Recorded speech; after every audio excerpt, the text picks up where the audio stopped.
নিরামিষের দিনে সকলে খাবার টেবিলে বসলেই মুখগুলো বেজার হয়ে যাওয়া বন্ধ করার জন্য আজই বানিয়ে ফেলুন এই মহাভোজ থালি আর সবাইকে চমকে দিন। তার আগে বলি, আপনারা অনেকে এখনও আমার ভিডিও দেখছেন কিন্তু সাবস্ক্রাইব করছেন না, প্লিজ প্লিজ প্লিজ সাবস্ক্রাইব করে দেবেন।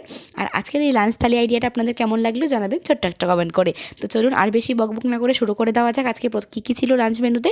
প্রথমেই ছিল ধোয়া ওঠা গরম গরম ভাত, তার সঙ্গে ছিল মুসুরের ডালের মধ্যে সজনাটা দিয়ে আমি করেছিলাম কালো জিরে কাঁচা লঙ্কা সোমবার দিয়ে।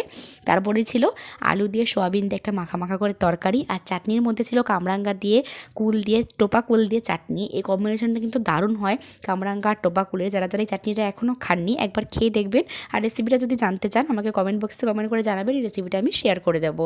আর প্রথম পাতে তো বলতেই ভুলে গেছি, প্রথম পাতে ছিল সজনে ফুলের বড়া, আর গরমা গরম সজনে ফুলের বড়া আর থোর ছিচকি। এটাকে আমরা থোর বলি, আপনারা কে কী নামে ছিলেন আমাকে কমেন্ট বক্সে কমেন্ট করে জানাবেন। আর শেষ পাতে হজমের জন্য ছিল এক বাটি টক দই। খাওয়াটা কিন্তু দারুণ হয়েছিল।